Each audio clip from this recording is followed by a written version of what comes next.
Let's talk about process mapping. I know, not the most glamorous subject in the world, but it's extremely important. So when companies are making or selling products, there's a lot of different processes along the way. And if you can figure out what those processes look like, you can help optimize the processes. In other words, you can sell products faster with less time. Same thing goes for services. Now, the problem is putting together a process map with Visio or some other tool can take a lot of time. Well, my next guest has created a software as a service tool that helps optimize that process. And what's really cool is as one company uses the tool within one industry, other companies that use the tool in the same industry can see the same data so they know how to optimize their own model. This is going to be really exciting when this platform goes live. So my next guest talks about how they've been bootstrapping the company, what they're doing right now for marketing, and their go-to-market strategy on how they'll get adoption within bigger companies, which can be a pretty big challenge. Okay, let's dive in. Please welcome Sam Drauschak. Sam, welcome to the show. Thank you for having me. Yeah, good to have you here. So why don't you kick us off and tell us about your background? Sure. So I'm a process scientist, and my background story kind of leads into that. I originally studied biology and chemistry and studied the natural sciences. And then right after that, I went into process work. And this was back in the early 2000s where I was in process engineering in a more traditional sense. But then as the digital services revolution sort of took hold, there was this huge need to evolve process work to serve that clientele. And I've spent more or less my entire career kind of pushing and learning and also contributing to that space. And that's the high level notes. And I'm happy to delve into any particular part. Well, let's dive right into your company here, which is a SaaS business. It's called Truval Audience. Just a heads up, you can go to truval.com, which is TRUVLE.com. But why don't you tell us a little bit about this company? What does it do? And then we'll get into how does it make money? Absolutely. Truval is as you mentioned, it's a SaaS company. And what we're trying to do is we've taken me and my co-founders, we've been in the consulting space and we've been developing these process science-based methodologies to help people with better process management. And ultimately, we're trying to democratize all that consulting knowledge and application into scalable software products.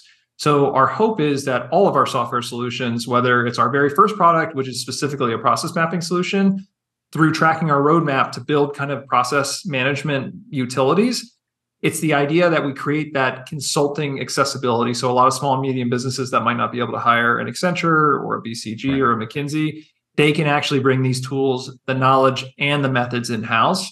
And that's really what we're trying to create with Truval. Gotcha. Just to back up a second, did you work for a management consulting firm? Yeah, so I took a tour with Accenture myself, and then I also consulted internally at various places. And I also have my own consulting company. That's what's rolled into Truval. So I've been in the consulting space probably for 12 years in various capacities. Sure. Gotcha. And when did you leave Accenture and then start your own firm and then start Truval? Is that kind of you could say how the dominoes fell? More or less. So I was doing internal consulting before I went to Accenture. And then after, I went back and kind of created some more consulting roles within larger companies because there's this huge push in the last 10 years where center of excellences around process are starting to pop up everywhere in large enterprises. So I was kind of jumping around when I took my experience from Accenture and started to build out some of these center of excellences. And then in parallel, I built my own consulting brand. And that's kind of how that went. Got it. Okay, so let's get into dive in a little further on the why behind creating this software. It's not the most sexy thing, but we like non-sexy businesses because they can really solve a problem, especially if they're sticky. Warren Buffett teaches us don't invest in anything too speculative or glamorous. You want to find those boring businesses. So let's get into that. How does this work a little bit? Sure. And I'm going to caveat this because in terms of talking about this very unsexy problem, it excites me more than anything in my life. So if I start to go totally, down a rabbit hole, please just interrupt and stop me. Run with the line. Yeah. Generally, process mapping is the solution for people who are looking to get better process data. I'll frame it that way. And the problem, it's a massive problem, and it's becoming more basically, people are growing more awareness that this is a massive problem every day because digitization, especially within services, is starting to become the entire marketplace, essentially. And what that means is if you're increasingly digitizing either through globalizing your workforce, people working from home, bringing on more SaaS products, What that means is you need to have a good idea what your process is, but it's becoming less and less tangible. So the need for having process data is becoming more paramount. And there's no really structured way or standard to collect process data. That's the really problem we're trying to tackle. And what I mean by that is if I hired 6 consultants and I gave them the same subject, let's just say I'm in a bank and I want to know what is the particular service for booking a loan or something like that. Right. Those 6 consultants are going to draw you 6 different pictures. There's no standard in which to actually structure process data. And what that means is those 6 diagrams are going to be at different detail levels. They'll have different conventions. And they all might tell a story, but none of those data sets are comparable. And this is a very subtle problem that most people are running into. And it's really keeping this whole process space very nascent and at a very low maturity level, because one person's process work can't really be compared in a database to anyone else's process work.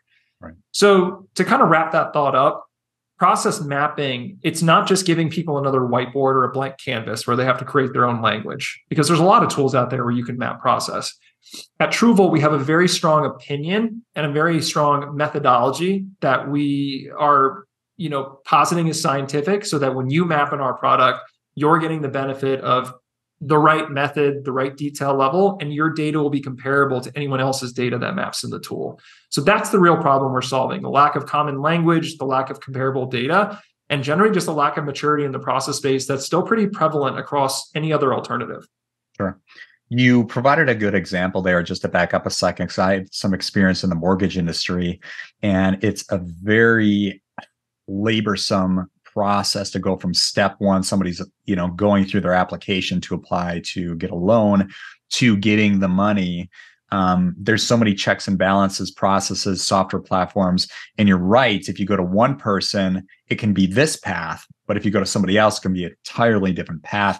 And how much time they take can be all over the board. So with your software, does it help a company like standardize a process and then show like, hey, here's how much time you were spending and here's how much time you can save? Does it do anything like that? So it doesn't yet, but what you're doing is you're basically forecasting our entire roadmap. Okay. So, yeah, and this is the exciting part, and this is what gets me really jazzed up about this business, because in order to do that, to do what you just said, you have to have a standard data source to work with.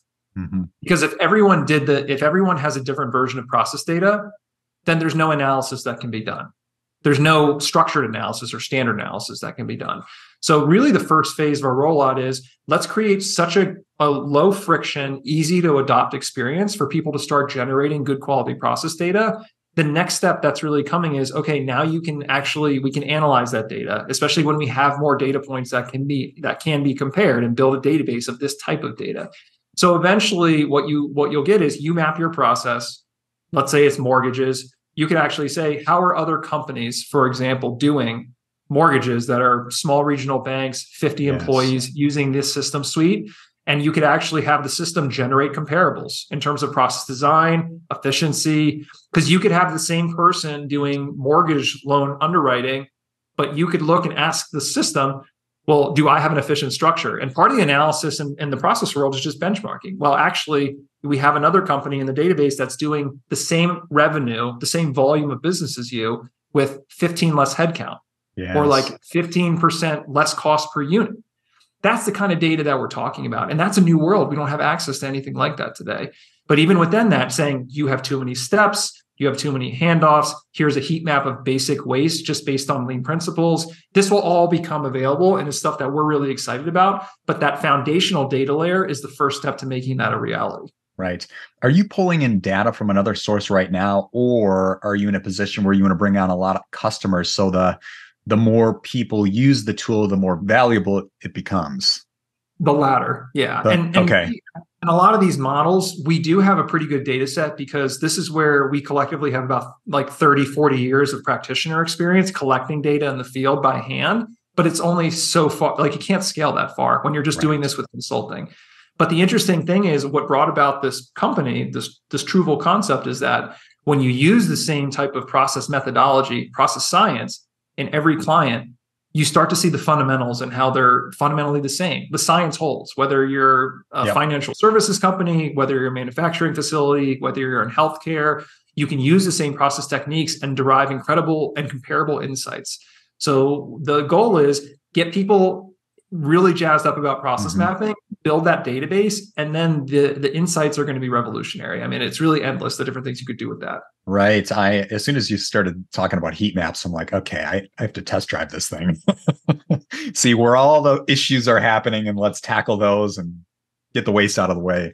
Now, knowing that the tool becomes more valuable the more people use it, I assume you're going vertical on this. Like, have you decided, hey, I want to tackle, for example, the mortgage industry, or insurance is another good industry where there's a lot of processes? Is that your go-to-market strategy? So to be honest, our go-to-market strategy is kind of, we'd love to hit everyone all the time, which is a horrible market shotgun strategy. Yes. It's hard.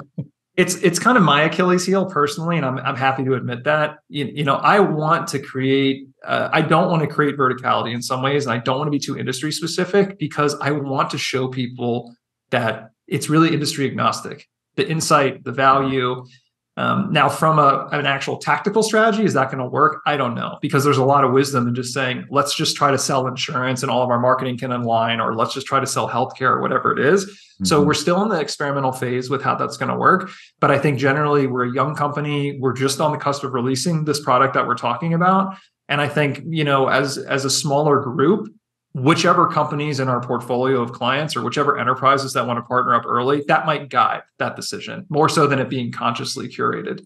100% agree with you. Like you do start out with the shotgun approach a little bit, but I would be totally open-minded. Let's say it's, like you said, healthcare leans into this first. All right, go that direction and run with it. Get one customer, use the data, get a case study, and then get another, and then another, and just let it snowball from there. Yeah. And in general, I think that speaks to a principle that I always espouse in relation to entrepreneurship, which is you can have the best design and plan, but where are you planted right now? Just what's the easiest and most accessible resources and network, players that are available to you? Because a lot of time that's the lowest cost. Let that shape your momentum a little bit versus trying to, over design everything. Right on. Okay. Well, let's get into the business a little bit. The name Truval, where did this come from?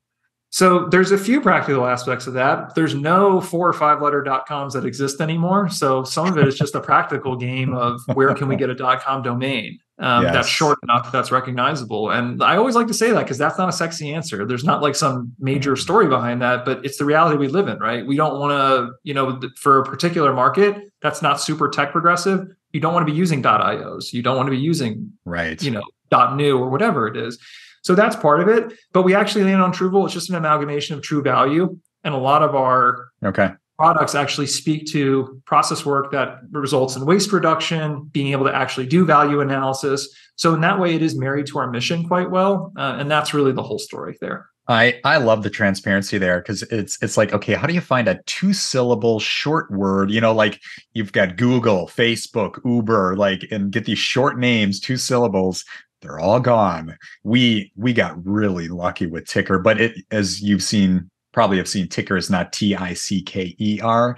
That's long gone. So we're TYKR. It's all right. Run with it. 2 syllables, short enough. It's a .com. Let's go. I mean, it's a real practical reality that you have to face. I mean, I've watched people who get really excited and they'll spend hours in sessions with their co-founders trying to think of the perfect brand name. And then there's, it's been bought up and it's $50,000 to buy the domain. I mean, you just can't go that route. Like to some extent, you have to have practical constraints to guide your path a little bit. And I think that's okay. But it's just, you have to let go of some of your creative liberties sometimes. Yes. And at the end of the day, it's like, your customers really don't care. They want the value. Like, what do they get out of it? They don't care about your name or your logo.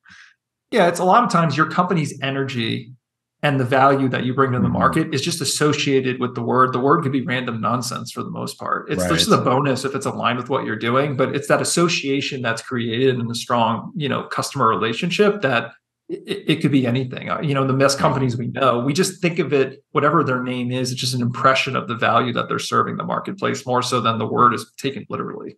Right on. Are you guys bootstrapped or did you raise capital?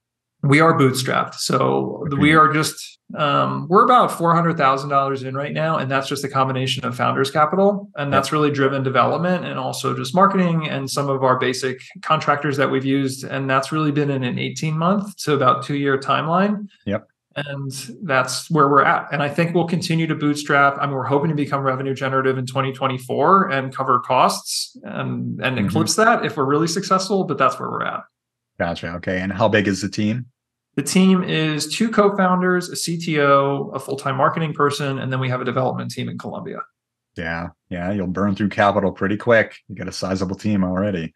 Yeah. Yeah. And you I assume you're not the coder. You're not writing any code. You're more sales, marketing, operations. Yeah, so I'm going to be doing all that. And no, I'm not a coder, but I am the process scientist. So I'm really trying to, my primary role is creating the actual business requirements, maintaining the integrity of our knowledge, and making sure that the tool has the technical accuracy to deliver our value promise. And then our CEO, I would say, is also in that role, but he's focusing more on the business development, the sales and marketing side, coordinating our marketing resources. And then we have a CTO who is managing the development. He codes himself. He's an excellent backend, actual code writing. And then he oversees the cohesion of the development resources that we have in our outsourced operation. Yeah, makes sense. And between you and your partners, a 50-50 split? Yes. Nice. Good for you guys. All right, let's get into how much do you charge for this? What's the range, low end, high end? Yep. So low end is $39 a month, and that's for annual subscription. And then it goes up to $49 a month for just a month-to-month subscription. And then we have enterprise licensing, which is Call Us, and we haven't fleshed it out yet. So that's a free subscription. So depending on who you are and what you're looking for and how it might help us develop, the price could be anywhere on the board for that. And our pricing really is based on, we did some initial polling. We're looking at basically just a cost savings analysis on the majority of our first personas that could be buying this product. If it saves them an hour a month at the salary levels that most of them are in, that's going to make up for the use of the product. And that's the basic logic behind our pricing structure currently. Gotcha. Okay. And this seems to be a tough point for a lot of entrepreneurs is, what do I do for marketing and sales? So knowing that your product is pre-revenue and you're kind of gearing up to do a big launch, are you kind of reaching out to a few businesses to, can we get you to do a pilot for a limited time? In return, we would love feedback and potentially a testimonial or case study. Are you doing anything like that? Yes, that and all of the above. That's really within all of our personal networks. So we're also, in addition to Truval, all the founders are also maintaining relationships with other clients, and we're doing some consulting work also, because we're obviously paying into the business and not paying out. So we're maintaining some consultative work to generate revenue in all of our respective businesses. And in those regards, we're warming those clients up to be that kind of joint partnership for the product. We're also calling our own Rolodex, since we've been in the consulting space for many years, and starting to get feelers out there now that the product's viable of, hey, do you need this? Do you know anything to deploy this? And also just looking for strategic partnerships with other businesses that are going to use the product with their own sales. So it's that shotgun again, where we've got a lot of resources within our own personal networks, and we're seeing what's the best way to leverage and test with that, like first concentric circle, before we want to, our cost per acquisition would go up if we start getting out of that zone. Yeah, absolutely. If I were in your position, I'd be all about, like, let's get some people to test drive this thing, work out the bugs, give feedback on what features or tweaks you can make, and then get some customers, get some momentum. And then you're probably thinking ahead of this because you've got management consulting experiences. You go to some of those firms and say, hey, how about an implementation deal here where you could help implement this into a company and you could take a cut of the sales? Or I know Accenture, I've done a lot of work with them and Deloitte, and it's like they will integrate like a huge software platform, and they'll be paid the service implementation to make it happen, get everybody trained up to speed, all that good stuff. It can be it's a fun channel partner play for your model. Yeah. Yeah. And that's all part of the conversation. I mean, and there's some ways the product, again, we talk about how not sexy process mapping, let's say, is, or process requirements generation is, but it's so ubiquitous for so many different use cases. There's this aspect of being overwhelmed because we can insert this in terms of product fit into many different scenarios. It's almost, that's the overwhelming part, like picking the first channel and picking the first use cases that you want to target. But I think a lot of what you're saying is viable. Anything could really lead to a great kind of expansion of exposure and different angles to take the product. So I think for us as founders, the challenge is really how do we want to kind of rocket it into the marketplace and then control its trajectory? Or do we want to control the trajectory? These are kind of the strategic questions we're juggling internally. Yeah. This podcast episode is sponsored by Ticker. Ticker is a platform that helps you manage your own investments with confidence. Check this out. Let's search for Apple. You can see Apple is on sale. That's looking good. Score is 61 out of 100 and margin of safety is 75%. Higher the score, the safer the investment, and the higher the margin of safety, the higher potential returns you can make. In this case, you can see the share price is 175 as of the recording of this video, and the upside potential, the fair value, is 398. All right, let's look at a different stock. We'll go to GameStop. In this case, GameStop is overpriced. Scores 39 out of 100. That's not looking too good. And the margin of safety is 0%. Here's some other features within. You can create your own custom dashboard. I like to set up and take a look at the top gainers and losers in the last 24 hours. I also like to take a look at the top search stocks, but you can really customize the dashboard to whatever you want. We have stocks, ETFs, crypto. This is a big one. We have a watch list tool that allows you to add stocks to the watch list. And if anything changes, such as that score or margin of safety, you automatically get notified. I call it the set it and forget it feature. And then we have portfolio trackers and alerts. So if you're looking for strong stocks, want to avoid bad stocks, and learn how to invest, I invite you to join Ticker for free. Have you identified a certain persona or maybe job title in companies that might use this more than others? Right away, I think offline, I kind of mentioned maybe analysts would get into this, but process engineers, I'm thinking about manufacturing companies that process engineers. But anyway, I'll let you, what are your thoughts on that? I mean, you pretty much hit it on the head, right? So our kind of model use case was lean practitioners who are actually their full-time careers going and doing Kaizen events, lean facilitation, people who are actually practitioners of lean in various contexts. But in terms of our internal targets, exactly right. Business analyst, process engineer, even project managers to a certain extent who are actually looking to source tools for their project teams. But largely that market is projectized within larger corporations.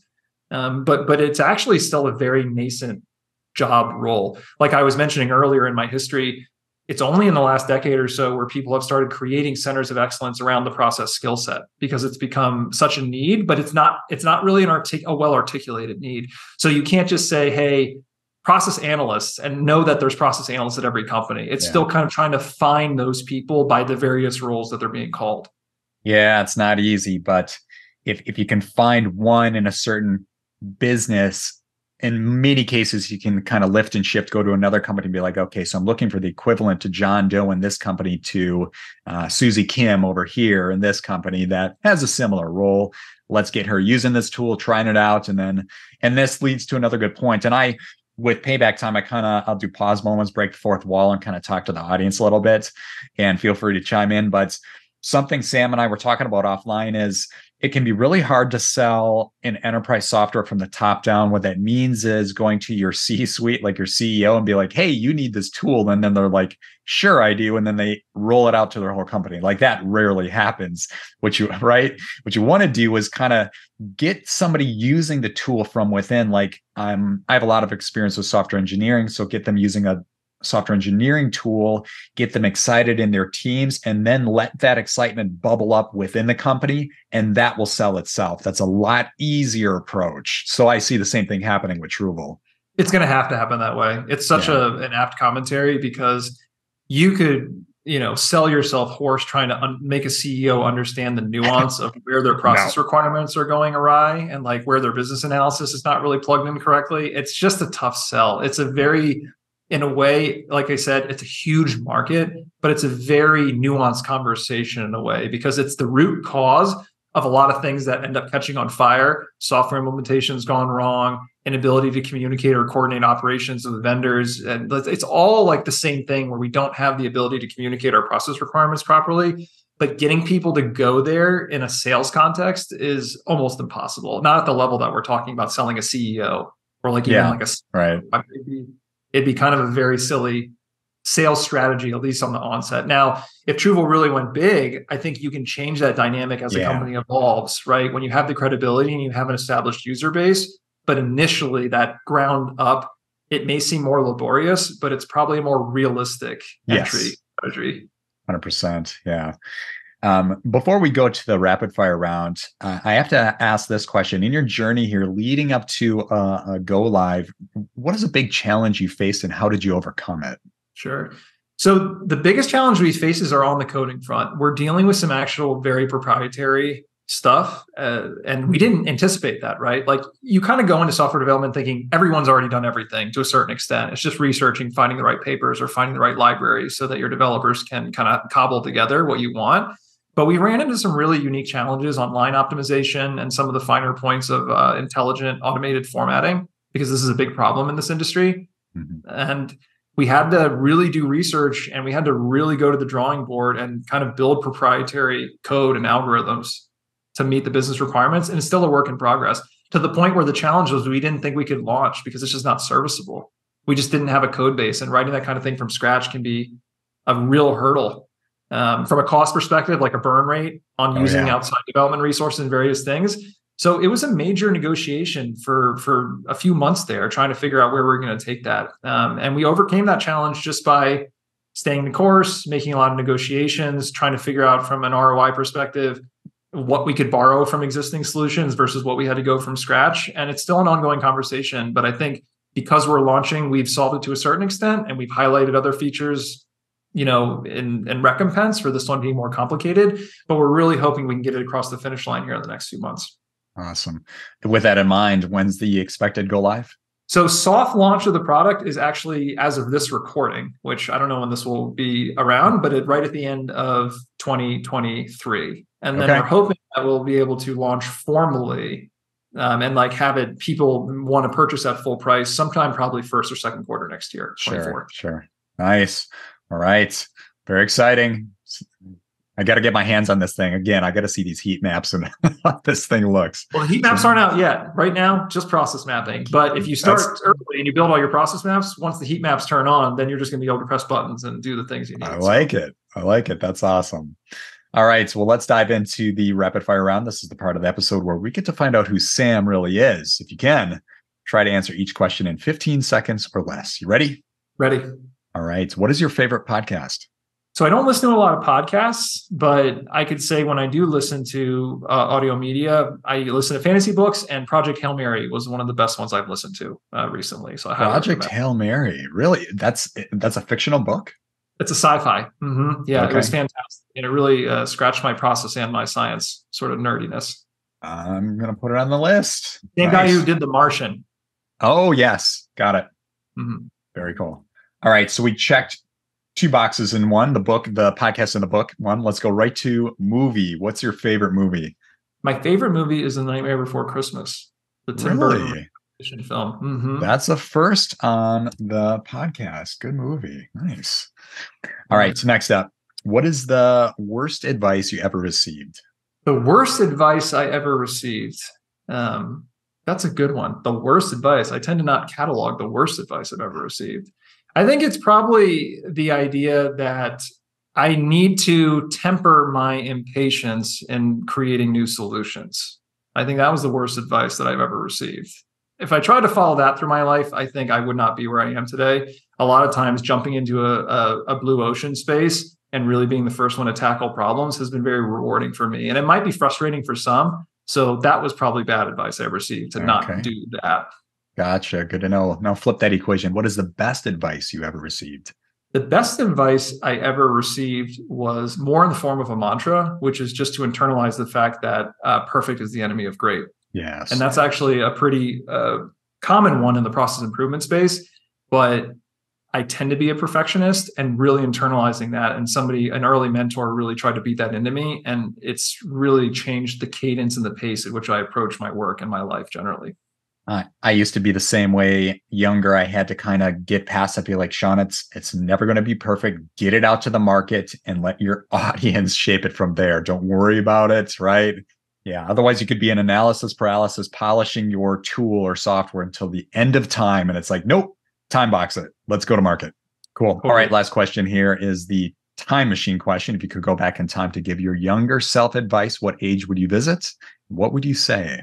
I would go back to probably the end of middle school, early high school, and just give myself some social advice to be honest. I was a very socially awkward and I was a late bloomer. And I think I could have gotten a lot farther if I just had some simple advice on how to be more self-confident, how to be more assertive, how to communicate better.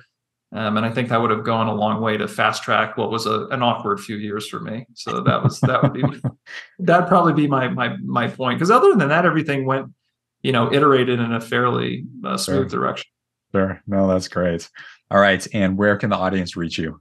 Audience can reach me at Truval, sam@truval.com. That's the easiest way if you want to reach out to me directly. And also, I'm the only Drauschak on LinkedIn. So if you just look up Sam Drauschak, I encourage you to connect with me, send me LinkedIn messages. That's also a very easy way to find me. And if you just type in my name with Google, I've got pretty good SEO. So you can find me wherever Sam Drauschak appears. Nice. We'll get all the links listed below. But thank you so much for joining me.